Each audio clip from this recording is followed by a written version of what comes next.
அனைத்து இந்திய எம்ப்ராய்டரி கைப்பு வேலை கூலி தொழிலாளர் சங்கத்தினுடைய நிறுவனரும் மாநில தலைவருமான KV ஆதித்தா என்கின்ற விக்ரமாதித்தன் பணிவான வணக்கம். நம்முடைய கைப்பு வேலை என்கின்ற ஒரு வார்த்தை சரியான தமிழ் சொல் என்றால் சித்திர தையல் தொழிலாளர்கள். அந்த சித்திர தையல் தொழிலாளர்கள் ஆங்கிலத்திலே ஹேண்ட் எம்ப்ராய்டரி ஒர்க்கர்ஸ் என்றும், அதே இந்தியிலே ஆரி காரிகார் எனவும், ஒவ்வொரு மாநிலத்திற்கு ஏற்ப பஞ்சாபிலே பூல்காரி எனவும், உத்தரப்பிரதேசத்திலே சிக்கன்காரி எனவும், அதே போன்று கடாய் ஒர்க் என்று சொல்லக்கூடிய இந்த தொழிலுக்கு அந்தந்த பகுதியிலே பலவிதமான பெயர்கள் கொண்டு அழைத்தாலும், கடந்த 2001ஆம் ஆண்டு இந்த தொழிலுக்காக, இந்த தொழிலாளர்களுடைய நிலையை உயர்த்துவதற்காகவும், இந்த தொழிலை பாதுகாப்பதற்காகவும் 2001ஆம் ஆண்டு அந்த தொழிலையே நம்பி பிழைப்பு நடத்தி கொண்டிருந்த அந்த தொழிலாளர்களை ஒன்றிணைத்து அனைத்திந்திய எம்ப்ராய்டரி கைப்பு வேலை கூலி தொழிலாளர் சங்கம் என்கின்ற ஒரு சங்கத்தை தொழிலாளர் நலத்துறை மூலம் தொழிலாளர் நலச் சட்டத்தின் வாயிலாக முறையாக பதிவு செய்து, அது முதல் இந்த கைப்பு வேலை என்று சொல்லக்கூடிய இந்த சித்திர தொழில், சித்திர தையல் தொழிலாளர்களை அரசாங்கத்திலே தமிழ்நாடு அரசு கொண்டு வைத்திருக்கக்கூடிய அந்த தொழில் பிரிவுகள் பட்டியலிலே இடம்பெற செய்வதற்காக பல போராட்டங்கள் நடத்தி, பல மனுக்கள் கொடுத்து, அப்போதைய முதலமைச்சராக இருந்த மாண்புமிகு தமிழ்நாடு முதலமைச்சர் மறைந்த புரட்சித் தலைவி அம்மா ஜெயலலிதா அவர்களுடைய ஆட்சியின் போது இதற்கான ஒரு அரசாணை வெளியிட்டு இந்தியா முழுவதும் இந்த தொழிலுக்கு நாங்கள் ஷெட்யூல் 1 கொண்டு வருவதற்கான ஆலோசனைகளும் கருத்துரைகளும் மறுப்புரைகளும் கேட்டு தமிழ்நாடு ஆளுநர் அவர்கள் சார்பாக இந்தியா முழுவதும் ஒரு நோட்டிஃபிகேஷன் ஜிஓ அரசாணை வெளியிடப்பட்டது. அதன் அடிப்படையிலே கடந்த 2006ஆம் ஆண்டு அந்த நோட்டிஃபிகேஷன் ஜிஓவின் படி இந்தியா முழுவதும் ஆலோசனைகள் பெறப்பட்டு, கருத்துக்கள் பெறப்பட்டு, வேறு எந்த மாநிலத்திலாவது இந்த கை எம்ப்ராய்டரி செய்யக்கூடிய தொழிலாளர்கள், இன்றைக்கு ஆரி ஒர்க்கர் என்று சொல்கின்றோமே, அந்த தொழிலாளர்களுக்கு ஏதாவது சட்ட சிக்கல், சட்ட பிரச்சனை, நீதிமன்றங்களே வழக்கு எங்கேயாவது நிலுவையில் இருக்கின்றதா என்கிற ஒரு காரணத்தை அலசி ஆராய்ந்து, அதன் பிறகு எந்த மறுப்புரைகளும் இல்லை என்ற பிறகு தமிழ்நாடு அரசு தொழிலாளர் நலத்துறையானது இந்த தொழிலாளருக்கான சட்ட பாதுகாப்பிற்காக சட்டத்துறைக்கு அனுப்பி அதனுடைய ஆலோசனை பெற்றது. அதன் பிறகு இந்த தொழிலாளர்களுக்கான நலத்திட்டங்களுக்கு நிதி உதவி அளிக்கும் பட்சத்திலே ஏதாவது சிக்கல் வருமா என்கிற ஒரு கேள்விக்கு பதிலளிக்கும் பொருட்டு நிதித்துறையினுடைய அனுமதி பெற்று தமிழ்நாட்டிலே 91வது தொழிலாக 2013 மாண்புமிகு தமிழ்நாடு முதலமைச்சர், அன்றைய முதலமைச்சர் புரட்சித் தலைவி ஜெயலலிதா அம்மா அவர்களுடைய நல்லாட்சியிலே அப்போதைய தொழிலாளர் நலத்துறை அமைச்சராக இருந்த அமைச்சர் சட்டப்பேரவையிலே திரு மோகன் அவர்கள் சட்டப்பேரவையிலே படித்தார். இந்த கை எம்ப்ராய்டரி தொழிலை நாங்கள் ஒரு தொழிலாக அங்கீகாரம் செய்திருக்கிறோம் என்று. அதன் பிறகு தொடர் போராட்டங்கள், தொடர் மனுக்கள் வாயிலாக இதற்கான ஒரு குறைந்தபட்ச கூலி நீங்கள் கண்டிப்பாக இந்த கை எம்ப்ராய்டரி செய்யக்கூடிய தொழிலாளர்களுக்கு குறைந்தபட்ச கூலி நிர்ணயம் செய்ய வேண்டும் என்று வலியுறுத்தியதன் அடிப்படையிலே தமிழ்நாடு அரசு 2017 காலகட்டத்திலே ஒரு அரசாணை வெளியிட்டு திருநெல்வேலி தொழிலாளர் நலத்துறையினுடைய இணை ஆணையர் தலைவராகவும் ஈரோடு தொழிலாளர் நலத்துறையினுடைய ஆய்வாளர் திரு முருகேசன் அவர்கள் செயலாளராகவும், அதன் பிறகு காஞ்சிபுரம் புள்ளியியல் துறையின் சார்பிலே அதனுடைய உதவி இயக்குனரை உறுப்பினராகவும், வேலை அளிப்போர் பிரதிநிதிகளை 3 பேரும், தொழிற்சங்க பிரதிநிதிகள் 3 பேர் என்கின்ற வகையிலே என் ஒரு கமிட்டியை தமிழ்நாடு அரசு அமைத்து தமிழ்நாடு அளவிலே சுற்றுப்பயணம் செய்து இந்த கை எம்ப்ராய்டரி செய்யக்கூடிய தொழிலாளர்களை சந்தித்து அவருடைய வாழ்வாதாரம் குறித்து அறிக்கை பெற்று அவர்களுக்கான குறைந்தபட்ச கூலி நிர்ணயம் செய்து அதை இன்று அரசாணையாக வெளியிடப்பட்டு இன்றைக்கு வருடந்தோறும் அத்தனை தொழிலாளர்களுக்கும் இன்றைக்கு டிஏ என்று சொல்லக்கூடிய அளவிலே நமக்கும் இந்த கை எம்ப்ராய்டரி தொழிலாளர்களுக்கும் கிடைக்க வழிவகை செய்தது நமது அனைத்திந்திய எம்ப்ராய்டரி கைப்பு வேலை கூலி தொழிலாளர் சங்கம்தான் என்பதை இந்த நேரத்திலே நான் உங்களுக்கு பதிவு செய்வது எனது கடமை என்று கருதுகிறேன். காரணம், இந்த தொழிலையே நம்பி வழி வழியாக இந்த தொழிலை நம்பி குடும்பம் நடத்தி கொண்டவர்களுடைய வாழ்வாதாரம் பறிக்கப்பட்டு இயந்திர மழைமாதல் காரணமாக பலர் வேலை இழந்த சூழ்நிலையிலே அவர்களுடைய வாழ்வாதாரத்தையும் அவருடைய குடும்பத்தையும் காப்பாற்றும் விதமாக அரசுக்கு நாங்கள் கோரிக்கை வைத்து போராடி கொண்டிருக்கின்ற தருணத்திலே இன்றைக்கு ஆங்காங்கே புற்றீசல் போல அரசினுடைய அனுமதி இல்லாமல் இங்கு 6 வேலை கற்றுத்தரப்படும் என்கின்ற அளவிலே பெயரளவிலே ஆங்காங்கே பெயர் பலகைகள், பெயர் பதாகைகள் காணப்படுகின்றது. எனக்கு நீண்ட நாட்களாக என்னுடைய செவிக்கும் வந்தது, நானும் பார்த்திருக்கின்றேன். சரி, அவர்கள் ஏதோ அவர்களால் முடிந்தது அவர்கள் அந்த தொழிலை கற்றுக் கொடுக்கிறார்கள், கற்றுக்கொண்டு அடுத்தவர்கள் வாழ்வை சிறப்பிக்க வழி செய்கிறார்கள் என்ற எண்ணத்தின் அடிப்படையிலே, நல்லெண்ணத்தின் அடிப்படையில் அதை பற்றி நான் மற்றவர்களிடம் பெரிதும் கலந்து பேசவில்லை. ஆனால் அரசாங்கத்தினுடைய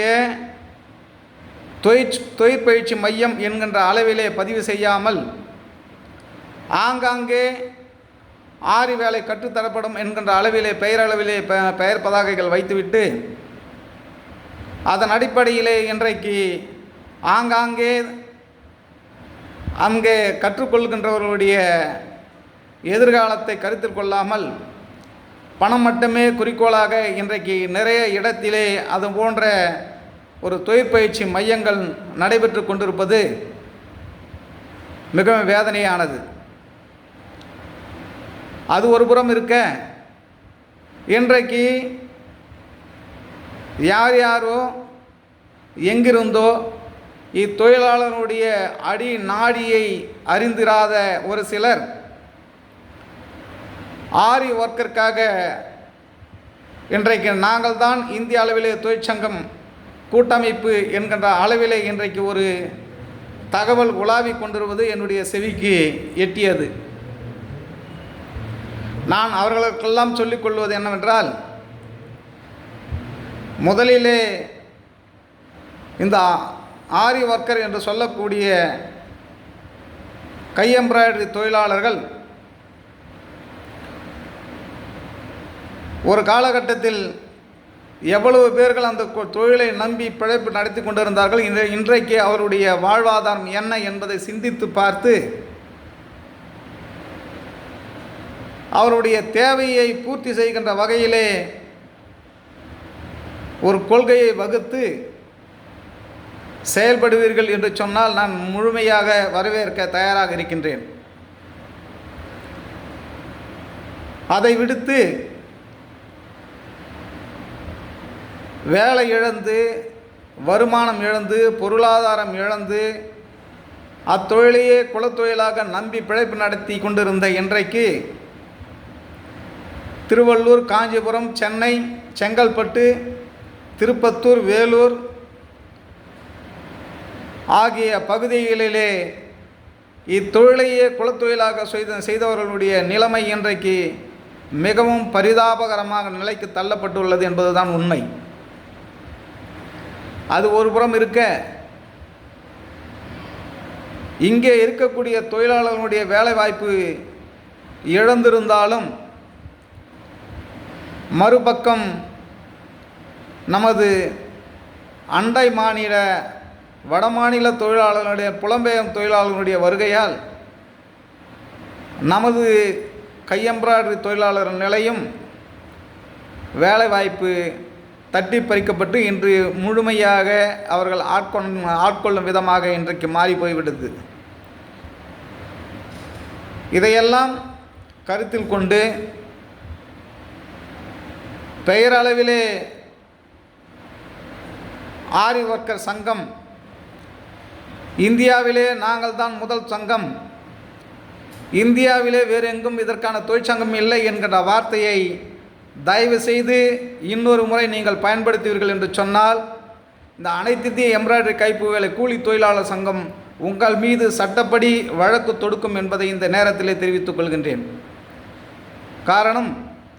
தொழிலாளர்களுக்காக தொழிலாளர் பிரச்சனையை கையில் எடுத்து தொழிலாளர்களுக்காக கடந்த 25 ஆண்டுகளுக்கு மேலாக போராடி ஒரு அங்கீகாரத்தை பெற்று தொழிலாளர் நல வாரியங்களிலே இன்றைக்கு முறையாக பதிவு செய்து தொழிலாளருக்கான பண பயன்கள் பெற்றுத்தந்து, அதே போன்று அவர்களுக்கு ஓய்வூதியத்தை பெற்றுத்தந்து, நலத்திட்ட உதவிகள் பெற்றுத்தருகின்ற ஒரு அமைப்பு ஏற்கனவே செயல்பட்டு கொண்டிருக்கின்ற பொழுது அதையெல்லாம் அறிந்திராத ஒரு சிலர் யாரேனும் ஆரி ஒர்க்கருக்காக நாம் தான் முதலில் தொழிற்சங்கம், நாம் தான் இந்தியாவிலேயே ஒரு கூட்டமைப்பு என்கிற ஒரு பொய்யான தகவலை அவர்கள் பரப்புவார்களேயானால் அவர்கள் மீது சட்டப்படி இணைத்திந்திய எம்ப்ராய்டரி கைப்பு வேலை கூலி தொழிலாளர் சங்கம் வழக்கு தொடுக்கும் என்பதை இந்த நேரத்தில் மீண்டும் பதிவு செய்கின்றேன். எம்ப்ராய்டரி தொழிலுக்காக எவ்வளவோ போராட்டங்கள் நடத்தி அவருடைய வாழ்வாதாரத்தை அரசின் செவிக்கு கொண்டு சென்று, அதே நேரத்தில் அன்றைய முதலமைச்சராக இருந்த மரியாதைக்குரிய அண்ணன் ஓபிஎஸ் அவர்களிடமும் அதே போன்று தானை தலைவர் தன்மானசிங்கம் டாக்டர் கலைஞர் அவர்கள் முதலமைச்சராக இருக்கின்ற பொழுது தொழிலாளர் நலத்துறை அமைச்சராக இருந்த எனது மரியாதைக்குரிய அண்ணன் தாமு அன்பாசன் அவர்களிடையே நேரடியாக அவருடைய வற்புறுத்தி அன்றைக்கு துணை முதலமைச்சராக இருந்த இன்றைய தமிழ்நாட்டின் முதலமைச்சர் மாண்புமிகு மு.க. ஸ்டாலின் அவர்களை சந்தித்து நம்முடைய குறைகளெல்லாம் தெரிவித்து இன்றைக்கு ஒரு அளவிலே அந்த தொழிற்சங்கமாக தொழிலாளர்களை பாதுகாக்கின்ற வகையிலே இன்றைக்கு ஒரு அனைத்திந்திய எம்ப்ராய்டரி கைப்பு வேலை கூலி தொழிலாளர் சங்கம் இன்றைக்கு செயல்பட்டு கொண்டிருக்கின்ற என்பதை இந்த நேரத்திலே மறந்து, அதை அறிந்திராமல் இவர்கள் மட்டுமே இந்திய அளவிலே ஒரு கூட்டமைப்பு, இந்திய அளவிலே ஒரு தொழிற்சங்கம் இதுவரைக்கும் இல்லை என்கின்ற ஒரு வாதத்தை மீண்டும் அவர்கள் முன்வைப்பார்களே ஆனால் அவர்கள் நீதிமன்றத்திலே வழக்கை சந்திப்பதற்கு தயாராக வேண்டும் என்பதை இந்த நேரத்தில் பதிவு செய்கின்றேன். ஒரு காலகட்டத்தில் ₹1 கூலியிலிருந்து, ஒரு நாளைக்கு ₹1 கூலியிலிருந்து உழைத்த தொழிலாளர் வர்க்கம் ₹1, ₹2, ₹5, ₹7, ₹8, ₹10 இப்படி படிப்படியாக சம்பளத்தை பெற்று இன்றைக்கு அரசாங்கத்திலே பேச்சுவார்த்தை நடத்தி ஒரு குறைந்தபட்ச கூலியை பதிவு செய்து இன்றைக்கு அரசாணை வெளியிடப்பட்டு அதன் மூலமாக ஒரு பாதுகாப்பு இந்த தொழிற்சங்கத்தின் மூலமாக அந்த ஆரி ஒர்க்கர் என்று சொல்லக்கூடிய கையெம்பராய்டரி தொழிலாளர்களுக்கு நாம் பெற்று தந்திருப்பதை மறந்து அதை புறந்தள்ளி வரலாறு அறியாமல் சிலர் பேசுவார்களே. ஆனால் ஆரி ஒர்க்கர் சங்கம் அதுவும் இந்தியாவிலேயே முதலாக தொடங்கப்பட்டது என்கின்ற ஒரு வாதத்தை அவர்கள் முன்வைப்பார்களானால் இது போன்ற ஒரு பொய்யான தகவலை மக்கள் மத்தியிலே பரப்பி அவர்கள் அதன் மூலம் விளம்பரம் தேட நினைத்தால் நிச்சயமாக அவர் யாராக இருந்தாலும் அவர்கள் மீது வழக்கு தொடுக்கப்படும் என்பதை இந்த நேரத்தில் தெரிவித்துக் கொள்கின்றேன். ஏனென்று சொன்னால் நமது தொழிற்சங்கம் தொழிலாளர் சட்டத்தின்படி பதிவு செய்து இன்றைக்கு இந்திய அளவிலே ஒரு தேசிய அளவிலே ஒரு கூட்டமைப்பை பதிவு செய்து அதன் வழியிலே இன்றைக்கு போராட்டங்கள் நடத்தி கொண்டிருக்கின்றோம். ஆகவே தயவு செய்து கையெம்பராய்டரி தொழிலாளர்கள் அத்தனை பேருக்கும் இந்த நேரத்திலே நான் பதிவு செய்வது என்னவென்றால், மாயையை கண்டு யாரும் ஏமாற வேண்டாம், பொய்யை கண்டு யாரும் புகழ்ச்சி அடைய வேண்டாம். ஆகவே உண்மையான தொழிலாளர்களுக்காக உழைக்கக்கூடிய சங்கம் கடந்த 2001 பதிவு பெற்று இன்று வரை போராட்ட காலத்திலே நிற்கின்ற நமது அனைத்து இந்திய எம்ப்ராய்டரி கைப்பு வேலை கூலி தொழிலாளர் சங்கம் மட்டும்தான் என்பதை இந்த நேரத்திலே ஆணித்தரமாக பதிவு செய்கின்றேன். ஆகவே யாராக இருந்தாலும் இன்றைக்கு தொழிலாளர் வர்க்கத்தின் சார்பாக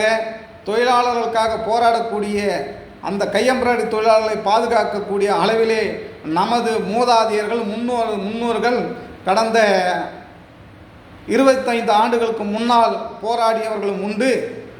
நாம் தொழிற்சங்கம் ஆரம்பிப்பதற்கு முன்னால் போராடிய வரலாறும் உண்டு. அதே போன்று சென்னையிலே